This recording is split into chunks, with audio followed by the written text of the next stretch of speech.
Hi there, everyone. This is Mark Plunkett, the pastor of Heritage Presbyterian Church in Northwest Houston, and this is our weekly devotional.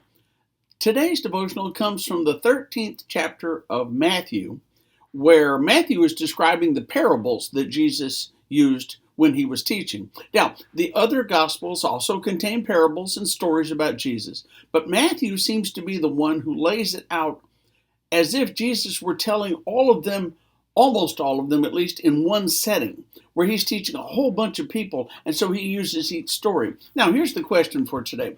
Why did Jesus teach in parables? Well, maybe the second question is, what's a parable? A parable is a story that teaches something, teaches the point that the teacher wants to make, whatever it happens to be. Now, a teacher could just explain it, like a science teacher explaining how clouds form, or a history teacher explaining why a battle went a certain way, or a math teacher explaining why you use this particular formula to work this particular problem.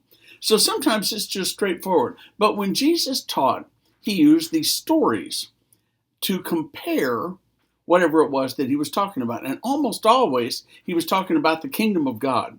He wanted the people to understand that God loved them. God would forgive them.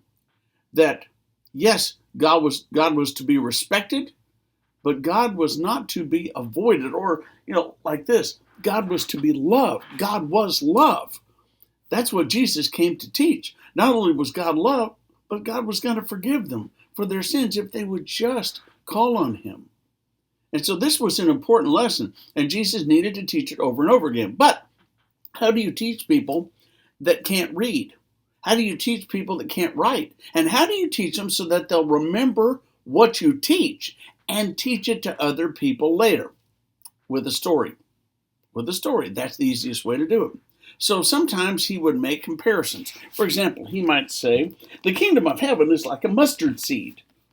They're thinking a mustard seed, but see, all of them knew what a mustard seed was. They knew it was the tiniest seed, and yet if you planted it, it grew into the biggest plants. So he was talking about the kingdom of God being a very small thing within us, very small, and yet it could grow into this enormous thing that could bring other people in. Another time he said, the kingdom of God is like yeast. A woman took and mixed in with 3 measures of flour until it was all leavened. Without yeast, the flour would not work. Life would not work. It just wouldn't be as good. So God was talking to us through these parables. Jesus was teaching. And he taught so many parables, and they're easy to understand. Even children could understand them. So the really good part was people who did not go to school, people who could not read and write, could listen and remember and tell other people about it, and also have a little bit more understanding of what God's love was, and especially what the kingdom of God was like. So think about that, all right? Amen.